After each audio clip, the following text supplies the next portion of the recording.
السلام عليكم ورحمة الله وبركاته. إن الحمد لله نحمده ونستعينه ونستغفره ونعوذ بالله من شرور أنفسنا ومن سيئات أعمالنا. من يهده الله فلا مضل له ومن يضلل فلا هادي له. أشهد أن لا إله إلا الله وحده لا شريك له وأشهد أن محمدا عبده ورسوله.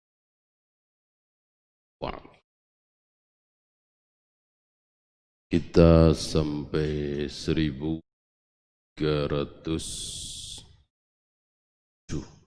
okay. Hadis 1307.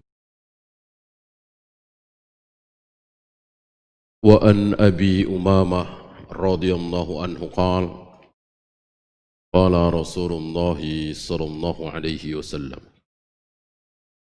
afdhalus shadaqati, seutama-utama sedekah. Kalimat seutama-utama dalam bahasa kita biasanya tertinggi, satu, puncaknya. Dalam bahasa Arab tidak, maka bisa banyak, ya. Barangkali terjemahan bebasnya di antara sedekah yang paling utama adalah zillu fustatin. Zil naungan atas atap, fustat rumah kecil, kemah, tapi diperuntukkan untuk fi sabilillah. Kan pasukan itu butuh istirahat, kemah. Nah, kita memberikan sedekah itu zilunnya saja, atapnya saja, atasnya saja, maka itu afdhalus shadaqat, sedekah yang paling utama. Karena apa? Karena fi sabilillah. Wa manihatu, ada lagi nih, ini bukan cuma satu, ada tiga di sini. Wa manihatu khadimin, memberikan sementara, meminjamkan, khadim, pembantu, dalam rangka apa? Fi sabilillah. Kita kan sering, ya, meminjamkan tenaga.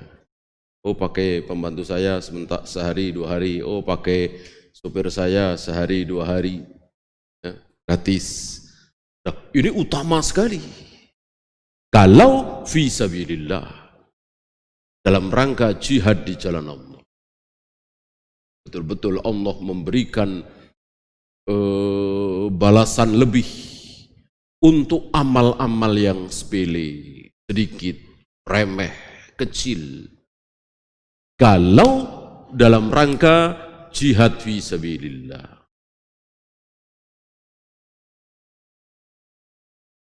Autoruqatu fahlin fi sabilillah. Fahlin, unta yang tidak terlalu tua.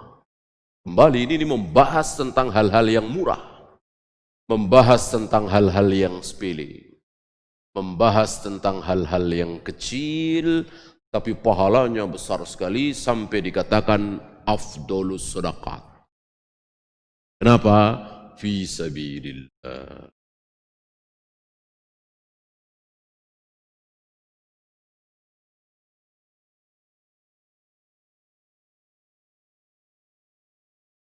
Rawahu Tirmidzi wa qala haditsun hasanun sahih. Fikul hadis, ada sedikit pembahasan dari beliau, dari Syekh Salim bin Aid Al-Hilali hafizahullah, tentang sanad hadis ini.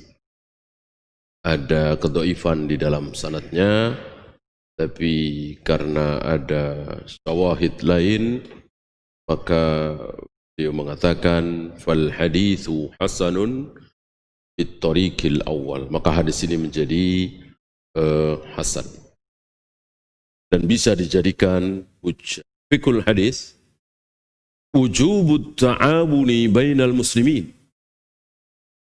Wajibnya bertolong-tolongan di antara kaum muslimin. Dan sifat kaum muslimin seperti itu. Bertolong-tolongan. Dalam hal apa? Dalam hal takwa, dalam hal kebaikan. Bukan dalam hal dosa. Ini lebih khusus lagi. Apa? Ala tajhizi juyushil muslimin. Dalam rangka untuk mempersiapkan pasukan kaum muslimin. Lil qitali fi sabilillah, untuk berperang di jalan Allah. Dan ini para sahabat sudah mendahului kita. Siapa? Wanita-wanita lemah secara fisik. Aisyah, Ummu Salamah, disaksikan oleh Anas bin Malik, lari ke sana, lari kemari, membawa air, mengobati para sahabat yang luka. Bahkan Anas mengatakan, aku melihat gelang kakinya. Aurat bukan? Aurat bukan? Aurat. Aurat. Sampai hal seperti itu. Untuk fi sabilillah. Dalam keadaan darurat tentunya. Terlihat sedikit auratnya. Disaksikan oleh Anas bin Malik. Litakuna kalimatullahi hiyal ulya. Agar kalimah Allah itu menjadi tinggi. Apa kalimah Allah? La ilaha illallah Muhammad Rasulullah. Kemudian azan menjadi tinggi. Dan ini tidak mungkin ketika negeri itu dikuasai oleh orang-orang kufar sampai hari ini. Kita tidak mendapatkan lantunan suara azan. Di Jepang, di Jerman, di Prancis, di Amerika. Sayup-sayup pakai salon dalam. Beda dengan Indonesia, Malaysia, Saudi, dan seterusnya. Menggema suara azan. Dan itulah tanda, itulah perbedaan antara negeri Islam dengan negeri kafir. Negara Islam dengan negara kafir. Perbedaannya apa? Menggema suara azan. Ketika suara azan menggema, itulah negeri kaum muslimin. Ketika tidak menggema, itu negeri kafir. Maka pernah satu ketika Nabi mau menyerang satu negeri menjelang subuh. Nabi tunggu sampai tiba waktu subuh. Terdengar suara azan atau tidak? Ketika tidak terdengar suara azan, serang. Ini negerinya kaum kafirin. Ketika terdengar suara azan, tahan. Berarti ini negerinya kaum muslimin.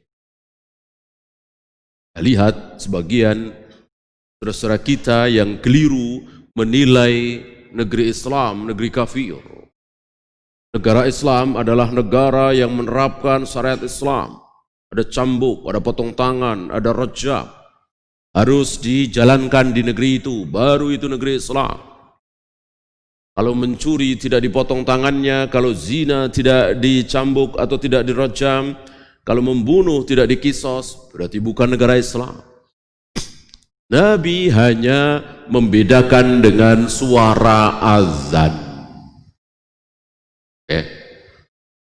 Bukan hukum-hukum itu. Itu far'un min furu'is syariah. Bagian dari syariat saja. Bukan sesuatu yang menjadi inti ajaran Islam. Tauhid tentunya, akidah tentunya yang menjadi inti ajaran Islam, ditandai dengan menggemanya suara adzan.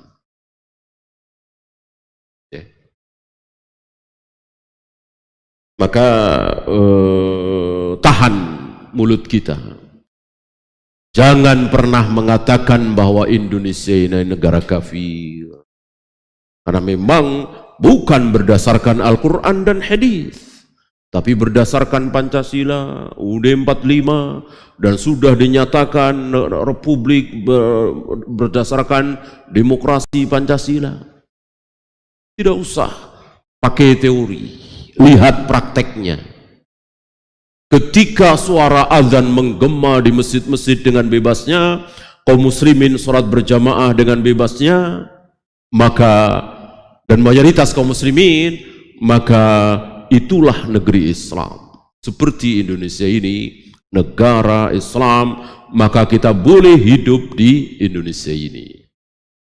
Kalau dikatakan bahwa Indonesia ini negara kafir, kita tidak boleh hidup di sini. Inni bari'u minal muslim ya'ishu bainal kafirin. Aku berlepas diri dari seorang muslim yang hidup di tengah-tengah negeri kafir. Nabi berlepas diri dari kita yang hidup di Indonesia. Kalau Indonesia negara kafir, kita harus tinggalkan Indonesia ini. Tentu ini kaidah yang batin. Ya, mereka yang mengatakan Indonesia negara kafir, mereka tidak mengajak kaum muslimin untuk meninggalkan Indonesia. Yang benar, Indonesia adalah negerinya kaum muslimin, karena Islam dan kafir itu dilihat apanya? Peraturannya apa orangnya? Jawabnya orangnya. Orangnya. Mau peraturannya kayak apa Indonesia ini? Yang penting pemimpinnya muslim. Alhamdulillah, dari presiden pertama, kedua, ketiga sampai sekarang muslim semua. Dan mayoritas rakyatnya muslim. Dan tadi suara azan bebas menggema di mana-mana. Itu negeri Islam. Aturannya terserah. Ya. Nah, ketika cambuk dijalankan, potong tangan dijalankan, kisos dijalankan, bagus sekali. Sempurna insya Allah. Ya. Kan Islam itu, Muslim itu, ada yang sempurna, ada yang tidak sempurna. Begitu pula negara Islam. Ada negara Islam yang sempurna. Ada potong tangan, ada cambuk, ada rejam. Ada yang tidak sempurna seperti negeri kita ini. Tapi tetap dikatakan sebagai negara Islam.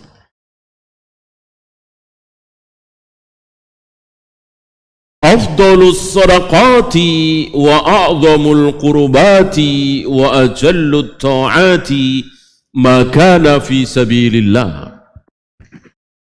Seutama-utama sedekah, sebesar-besar kurbat, mendekatkan diri kepada Allah, dan semulia-mulia ketaatan adalah ketika itu dijalankan di jalan Allah. Sampai apa kemarin, jambul kuda ada hitungannya, bahkan kotoran kuda itu, kuda mengeluarkan kotoran, nah itu dihitung ketika kudanya itu dipersiapkan fi sabilillah. Nah Allah menyukai itu, kita nggak suka. Ya, wa huwa kurhul lakum, kata Allah. Allah tegas mengatakan kutiba alaikumul qital wa huwa kurhul lakum. Berarti Allah tahu. Diwajibkan kepada kalian qital. Qital udah jelas perang, bunuh-bunuhan pakai senjata. Wa huwa kurhul lakum. Dan kalian tidak suka itu. Allah tahu. Kita semua umumnya manusia nggak suka perang. Tanyakan kepada mayoritas manusia, mana yang lebih disukai, perang apa damai? Insya Allah mereka menginginkan damai, kerjasama, saling menghargai, saling menghormati. Mayoritas kita semua. Yang nyuruh perang siapa? Allah Rabbul Alamin. Dengan kata kutiba, sama dengan kutiba alaikumus siyam, diwajibkan kepada kalian siam, berpuasa. Ini kutiba alaikumul qital, diwajibkan kepada kalian qital, berperang. Wa huwa kurhul lakum, padahal Allah tahu bahwa kalian tidak suka berperang. Asa an takrahu syai'an wa huwa qadul lakum. Bisa jadi kalian membenci sesuatu padahal itu baik sekali. Bisa jadi kalian menyukai sesuatu padahal itu buruk. Wallahu ya'lamu wa antum la ta'lamun. Allah yang tahu, kalian tidak tahu. Lihat Rasul dan para sahabat ikut kata Allah. Ya. Rasul itu kan paling santun, enggak tegaan orangnya, rahim. Tapi disuruh oleh Allah membunuh, beliau lakukan. Dia membunuh orang-orang bersama para sahabat di dalam jihad. Dan urutannya kemarin waktu itu sudah kita bahas. Dari mulai jangan dulu, kemudian jangan dulu ya, tak boleh. Rasul dan para sahabat langsung membunuh Abu Jahal, Abu Lahab, dosa beliau. Jangan dulu, tahan. Habis itu diizinkan. Diizinkan. Berarti kemarin-kemarin belum diizinkan. Sampai terakhir kutiba alaikumul qital. Diwajibkan. Berarti Rasul wajib untuk mendatangi negeri-negeri kufar itu. Yang berakhir dengan peperangan, kalau pilihan pertama dan pilihan kedua ditolak oleh mereka. Pilihan pertama apa? Masuk Islam. Ketika mereka masuk Islam, selesai. Hak mereka sama persis dengan hak kaum muslimin, kewajiban mereka sama persis dengan kewajiban kaum muslimin. Walaupun mereka baru masuk Islam sehari, 2 hari, langsung mendapatkan hak dan kewajiban yang sama. Kalau tidak mau, tidak boleh dipaksa. La ikraha fid din, tidak ada paksaan dalam agama. Maka silahkan memilih pilihan kedua. Apa? Membayar jizyah, menyerahkan zakat, upeti. Berapa? Terserah pemimpin. Al-Quran dan Sunnah tidak mengatur, terserah. Mau 10%, mau 20%, mau 50%, mau 60%, 70%, terserah. Adapun kaum muslimin sudah dibatasi. Berapa? 2,5%, kecil sekali. Lebih dari itu dosa. Siapa yang dosa? Yang memungut itu. Dari sini kita tahu bahwa pajak itu amalnya siapa? Perbuatan siapa? Kita semua kaum muslimin, rakyat, apa petugas? Petugas. Tidak seperti hari ini. Hari ini tidak ada petugas yang mendatangi rumah-rumah kita. Bapak punya emas berapa? Bapak punya perak berapa? Bapak punya uang berapa? Saldo bapak berapa? Sapi bapak berapa? Kambing bapak berapa? Tahun ini bapak wajib mengeluarkan zakat sekian. Begitu yang dilakukan oleh Ibnu Lutbiyah, pemungut zakat resmi dari Nabi sallallahu alaihi wasallam, yang berakhir dengan kemarahan Nabi, ya. Karena Ibnu Lutbiyah memisahkan, ini hasil saya memungut, ini hadiah. Nabi marah dengan mengatakan, apakah jika engkau duduk-duduk di rumah, engkau akan mendapatkan hadiah itu? Itu tidak kan? Ini istifham lil inkar. Dari sini keluar hukum bahwa pegawai pemerintah, istilah kita pegawai negeri, tidak boleh menerima pemberian hadiah dari masyarakat dalam rangka pekerjaannya itu. Enggak boleh, kan sudah digaji.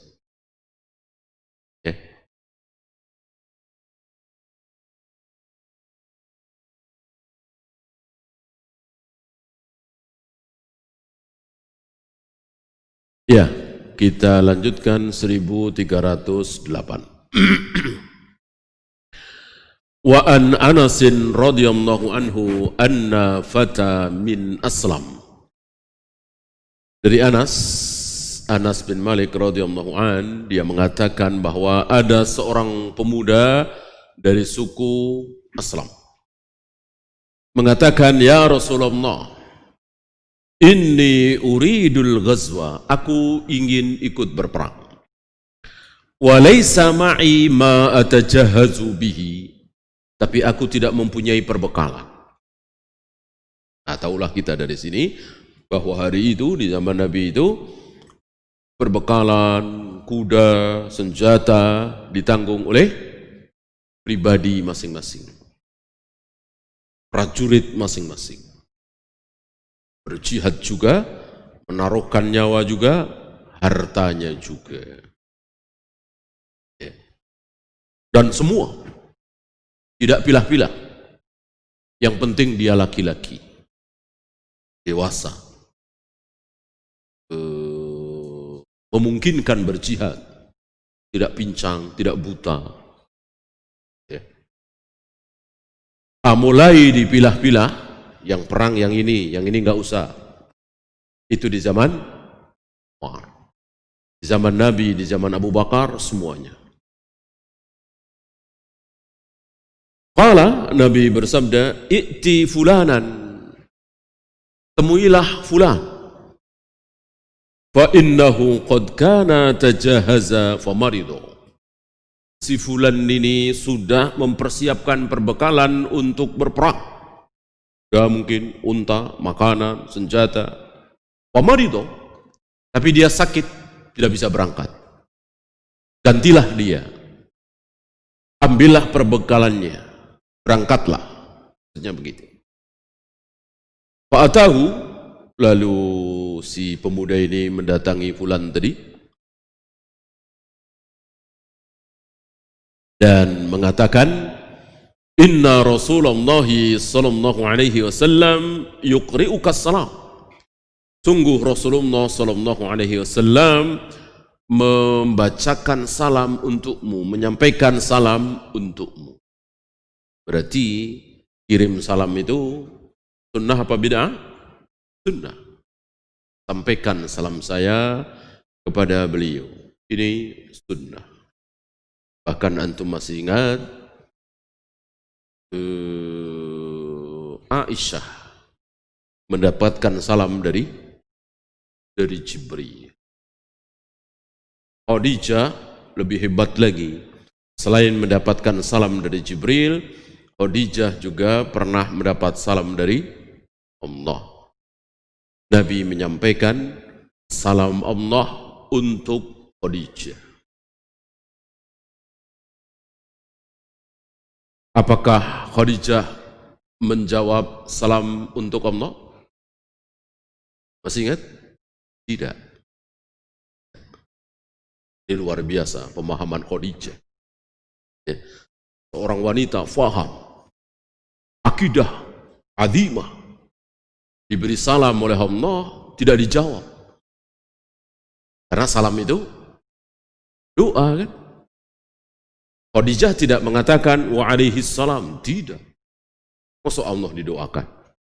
Ya, ini faham Khadijah. Maka ketika Khadijah diberi salam oleh Allah lewat Nabi sallallahu alaihi wasallam, jawab Khadijah adalah innallaha huwas salam. Lihat. Innallaha huwas salam. Sungguh Allah itu adalah as-salam. Maka tidak boleh wa alamna salam, wa alaika salam, wa alaihi salam ya Allah. Tidak bisa, tidak boleh. Karena Allah itu sendiri as-salam. Salah satu nama Allah adalah as-salam. Maka salah satu nama yang baik adalah Abdus Salam. Hamba Allah yang as-salam. Baru wa alaika wa ala Jibril as-salam. Kan Nabi mendapatkan salam itu tidak langsung dari Allah, tapi lewat Jibril. Berarti Allah, Jibril, Rasulullah sampaikan kepada Khadijah. Maka Khadijah menjawab dengan innallaha huwas salam wa alaika wa ala Jibril as-salam. Nah, dari sini keluar hukum bahwa ketika kita dikirimi salam oleh fulan, yang kita diberi salam oleh Pak Lurah misalnya, yang menyampaikan ini fulan, maka kita menjawab salam kepada Kepada Pak Lurah, apa kepada Fulan juga? Dua-duanya. Dua-duanya. Mengambil dalil dari ucapan Khadijah, innallaha huwassalam wa alaika wa ala Jibril assalam. Sungguh Allah itu assalam dan salam kembali untuk engkau dan untuk Jibril. Bukan untuk Allah. Bukan untuk Allah, karena Allah udah jelas assalam. Ya. Dan Allah tidak butuh doa kita. Ya. Jangan mendoakan Allah. Kita memohon kepada Allah, bukan mendoakan Allah. Mudah-mudahan Allah selalu besar ya Allah ya. Mudah-mudahan engkau selalu tinggi ya Allah. Enggak bisa seperti itu, udah pasti. Enggak perlu doa kita.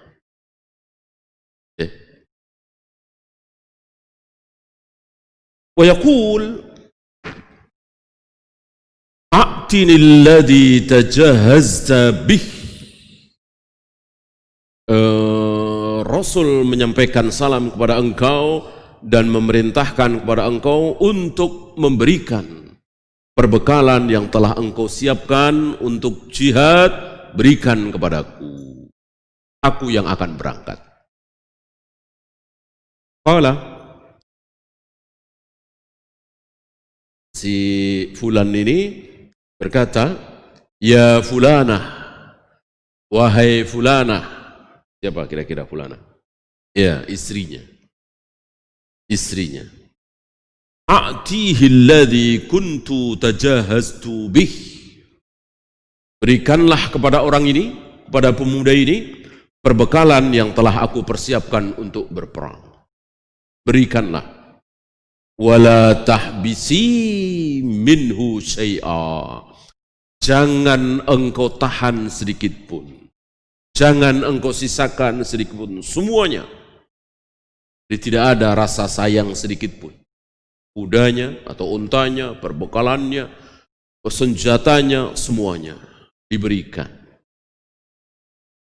Wallahi la tahbisi minhu syai'an fayubaraka laki fi. Demi Allah, kalau engkau tidak menahan sedikit pun, engkau berikan semuanya kepada pemuda ini, engkau akan diberkahi. Allah akan memberkahi engkau. Satu kebaikan yang menjadi banyak. Kebaikan sedikit menjadi banyak. Itu berkah. Sedikit tapi cukup. Itu berkah. Salah satu sifat berkah seperti itu. Sedikit tapi cukup. Oleh karena itu ketika Rasul dan para sahabat mengalami kekurangan makanan, persediaan menipis, sementara perjalanan masih jauh, Umar mengusulkan kepada Nabi, ya Rasul, mohonlah keberkahan kepada Allah. Mohonlah keberkahan kepada Allah. Nabi tahu maksudnya. Maka dikumpulkanlah sisa makanan itu. Kira-kira segundukan kecil. Segundukan kecil makanan itu. Kurma atau apa. Yang tentu diambil oleh 5 atau 6 atau 7 prajurit habis.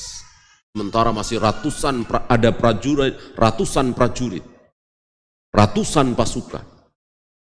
Lalu Nabi menyuruh kepada seluruh pasukan untuk mengambil makanan itu dengan kantong mereka, dengan bejana mereka, dengan karung mereka, dan Nabi menyuruh penuhi, semuanya penuhi.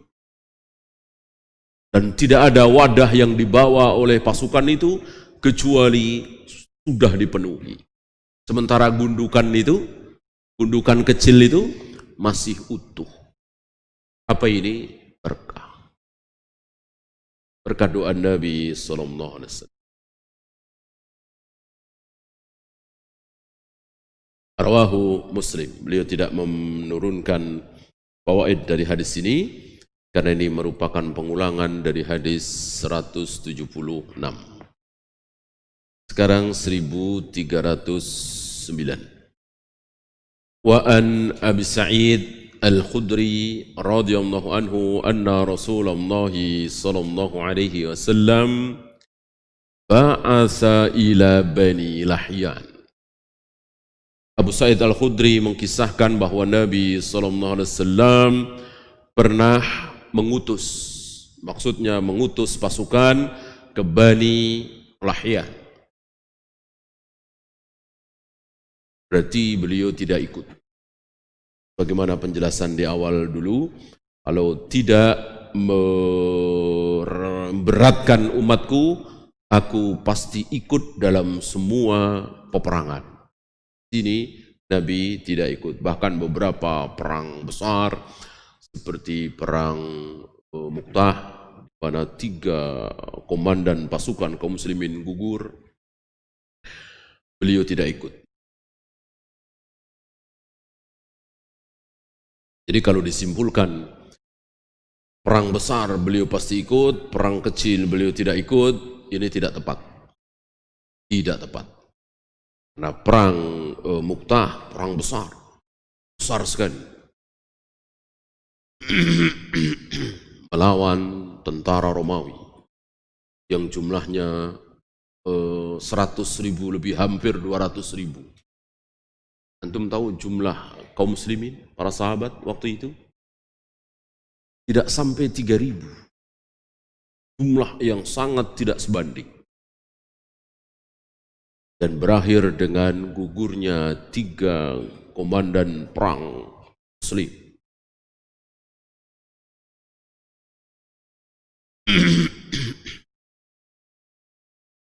Ja'far bin Abi Thalib, Zaid bin Haritha, dan Abdullah bin Rawaha, 3-tiganya, dan tanpa penunjukan, kan 3-tiganya ditunjuk dari Nabi. Kan Nabi mengatakan pasukan ini akan dipimpin oleh Zaid bin Haritha. Kalau dia gugur diganti oleh Ja'far bin Abi Thalib. Kalau dia gugur diganti oleh Abdullah bin Rawaha. Sampai di situ. 3-tiganya gugur. Kan bingung, siapa ini? Wasiat Nabi cuman sampai Abdullah bin Rawaha. Maka tiba-tiba tampillah siapa? Khalid bin Walid. Khalid bin Walid. Tanpa penunjukan dari Nabi, tanpa musyawarah, tanpa pemilihan. Dari sini keluar hukum.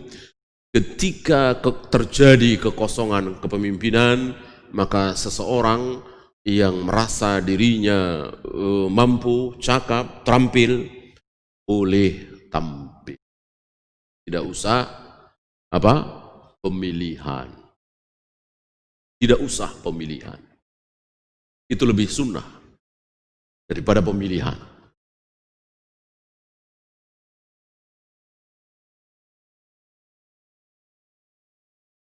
Faqal, Nabi bersabda, liyamba'ithu min kulli rajulaini ahaduhuma. Hendaklah setiap 2 orang berangkat 1 orang. Gitu. Karena yang akan dihadapi bukan musuh dalam jumlah yang sangat besar, maka Nabi mencukupkan separuh. Jadi kalau ada 2 orang, 1 aja yang berangkat. Yang satunya mungkin nyumbang kudanya, atau nyumbang perbekalan makanannya, atau senjatanya. Gitu. Jadi 2 orang, misalnya kakak beradik, atau sahabat karib, atau tetanggaan dekat, ya udah, yang berangkat 1 saja. Tidak usah dua-duanya. Wal ajru bainahuma. Sementara dua-duanya dapat al-ajr, dapat ganjarannya, pahalanya. Ini murahnya Allah. Yang berangkat 1, dua-duanya dapat ganjaran.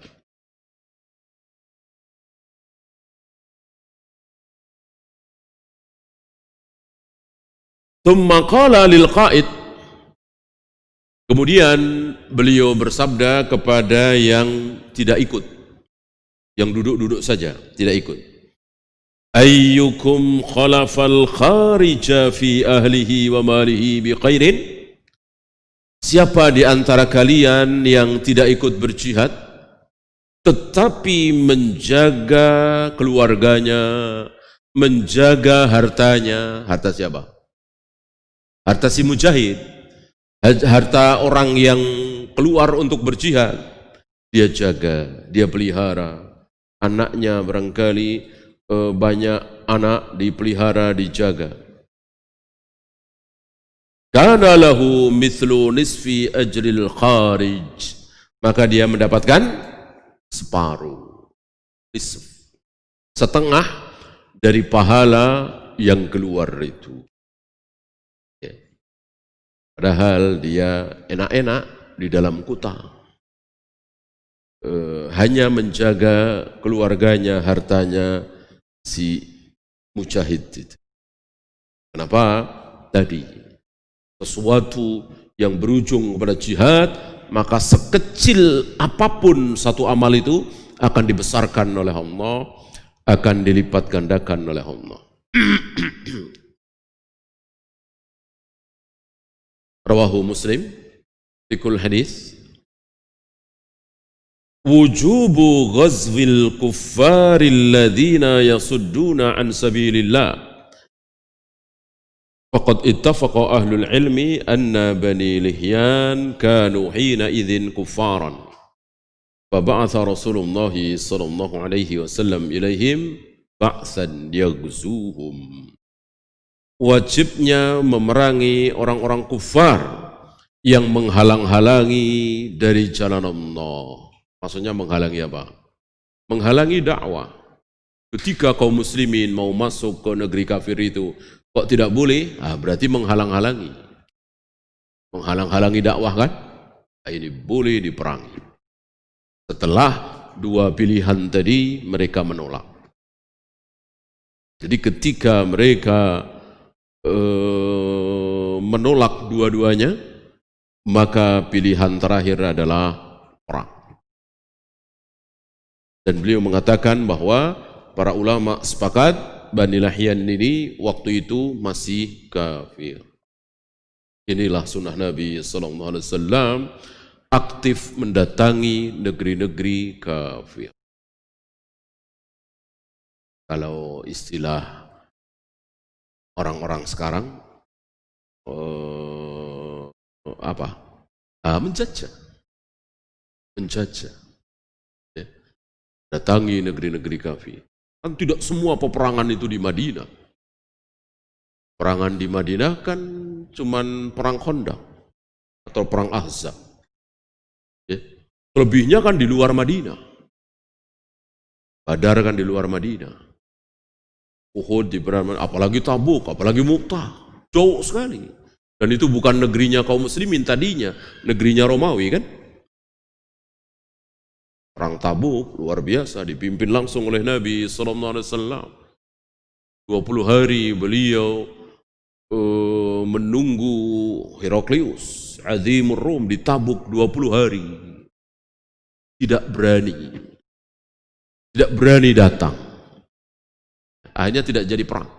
Perang nggak berani datang. Mereka tahu kalau Rasul dan para sahabat sudah siap berperang di Tabuk. Mereka tidak berani datang. WO ya. Berarti menang apa kalah kaum muslimin? Tentu menang. Menang. Kalau WO kan dianggap kalah kan? Luar biasa. Makin ciut itu nyalinya kafir Quraisy. Orang-orang yang masih belum masuk Islam di sekitar Jaziratul Arab. Ini cara Nabi SAW.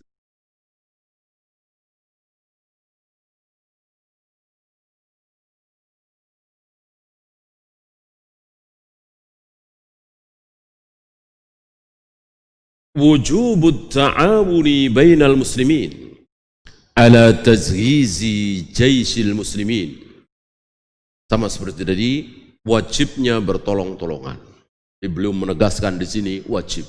Bukan afdoliyah lagi, wajib. Kalau ada sebuah kebaikan, maka wajib kita bertolong-tolongan. Contoh di sini adalah jihad.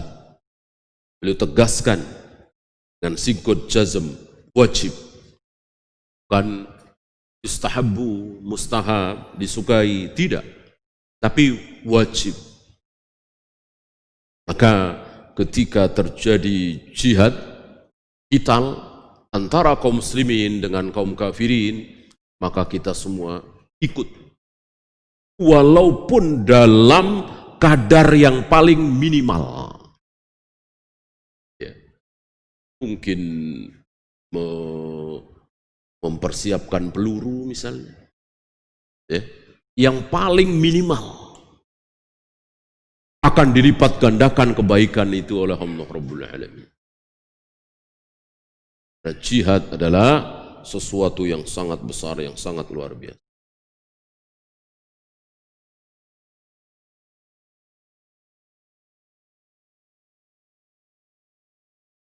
Adapun sesuatu yang di luar jihad, apalagi yang jelas tidak wajib, kan tidak wajib.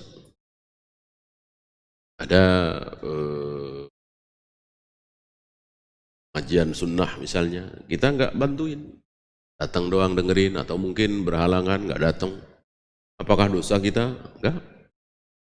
Nggak mempersiapkan mic-nya, nggak mempersiapkan karpetnya, pokoknya nggak ikut bantu apa-apa. Apakah kita berdosa? Tidak. Tapi untuk jihad, beliau mengatakan wujubut ta'awun, wajib berta'awun. Ya, kita salat dulu. Wassalamualaikum warahmatullahi wabarakatuh. Wa akhiru da'wana alhamdulillah.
Alhamdulillah,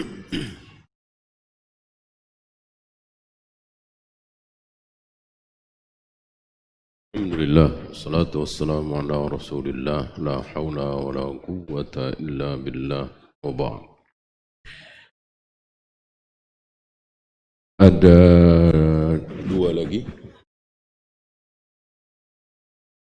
Wujubu himayati buyutil mujahidin bihifdhi a'radihim wa taysiri subulil aishil kirim li usratihim. Wajibnya menjaga rumah para mujahidin. Mendengar kata mujahidin ini bahasa Arab, yang dimaksud adalah prajurit yang berjihad.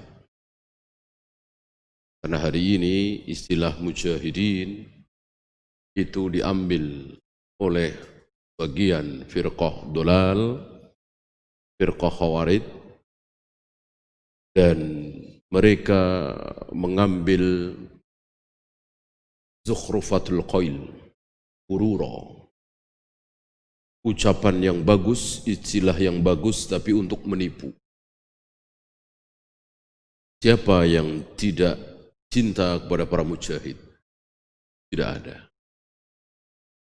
Nah, nama yang bagus ini mereka pakai untuk mengkafirkan sesama muslim, untuk mencaci maki Amirul Mukminin, penguasa muslim.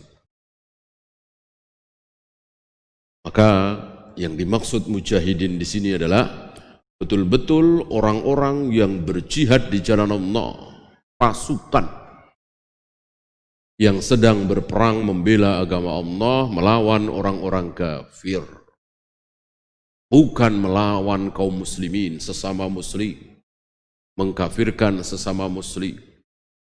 Ini khawarij. Dan khawarij lebih suka mengkafir-kafirkan sesama muslim, lebih suka memerangi sesama muslim. Maka dikatakan anak-anak muda khawarij ini yaqtuluna ahlal islam wa yatrukuna ubadal awthan. Mereka membunuh-bunuhi sesama muslim dan membiarkan para penyembah berhala itu. Saking buruknya syubhat yang ada pada diri orang-orang khawarij. Kemudian menjaga barang-barang mereka, milik mereka, memudahkan mereka dalam mencari ma'isyah. Keluarga mereka dijaga. Mulai zaman Umar bin Khattab, seolah sampai hari ini, negara menjamin kehidupan mereka. Ada gaji, ada rumah dinas, ada jatah beras dan seterusnya. Ini untuk pasukan kaum muslimin. Yang terakhir, al-qaimu bihawaiji asril junud alladzina yuqatiluna fi sabilillah lahu mithluhum minal ajr. Orang yang memenuhi kebutuhan para pasukan yang jihad fi sabilillah, maka orang ini mendapatkan pahala semisal atau sama dengan orang yang berjihad itu. Kalau tadi yang disebut nisf, separuh, ya. Beliau mengeluarkan fawaid di sini, mithluhum minal ajr, sama dengan mereka dalam masalah pahala. Wallahu a'lam. Ada pertanyaan?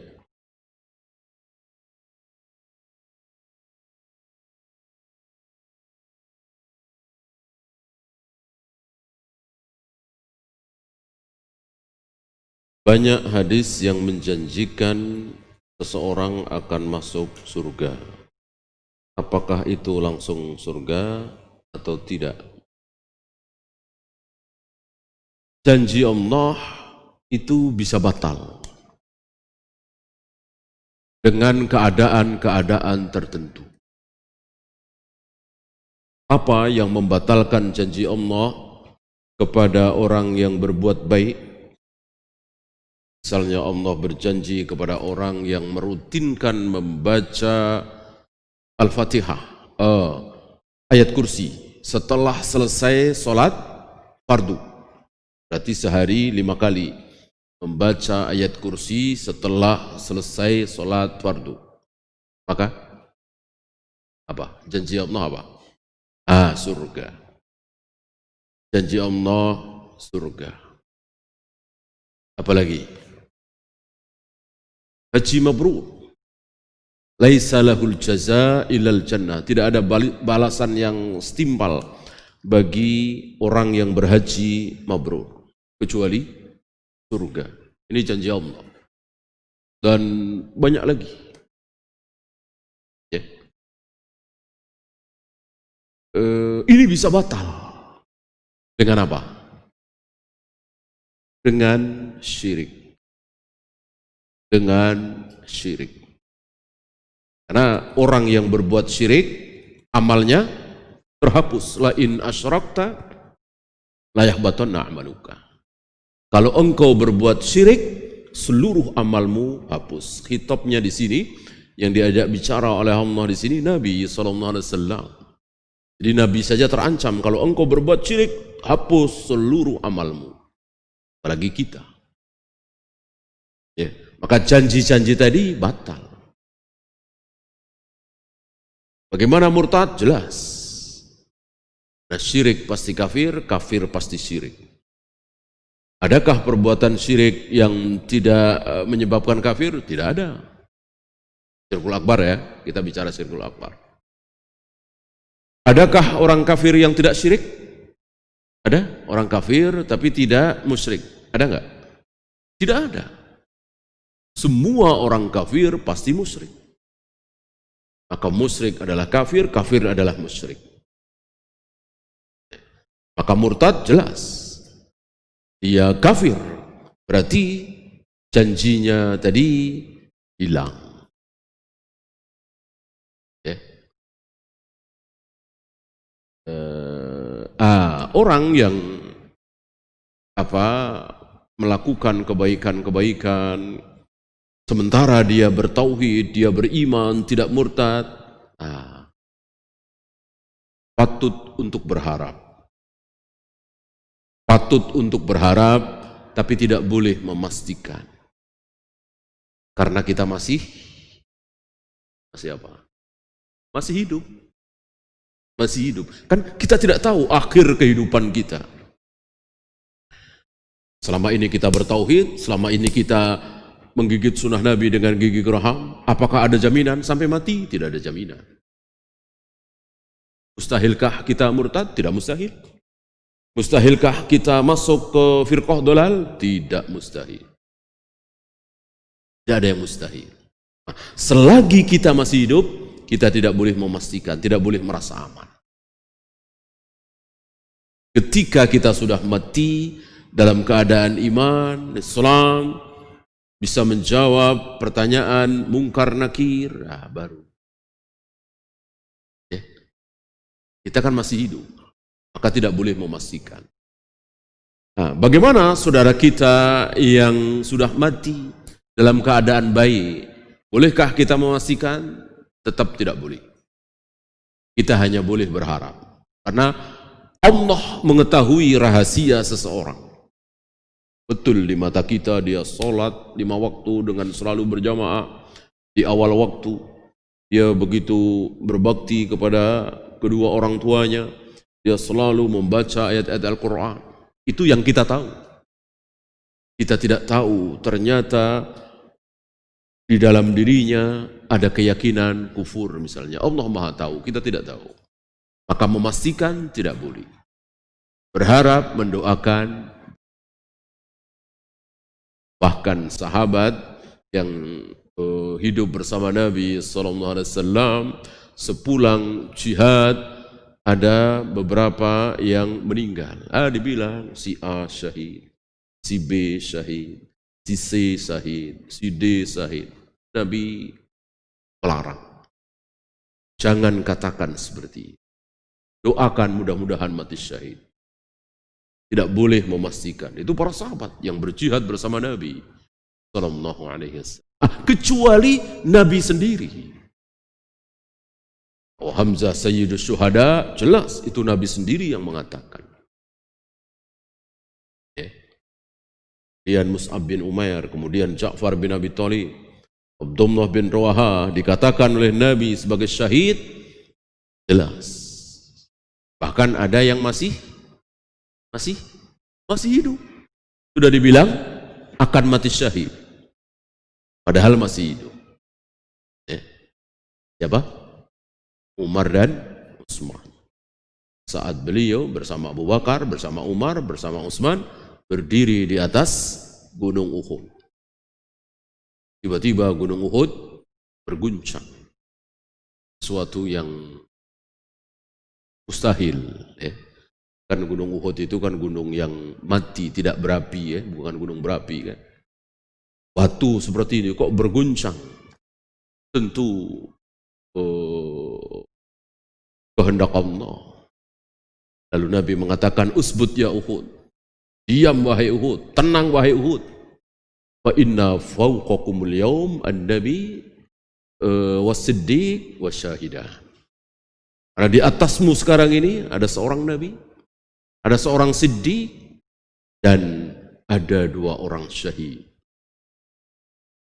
Disabdakan oleh Nabi SAW di saat masih hidup 2 orang ini, Umar dan Utsman. Dan betul, semua orang tahu bagaimana kematian Umar, bagaimana kematian Utsman dalam keadaan syahid. Allahu. Ya, itu saja ya. Pekan depan libur. Kita akhiri. Subhanakallahumma bihamdika asyhadu an la ilaha illa anta astaghfiruka wa atubu ilaik. Assalamualaikum warahmatullahi wabarakatuh.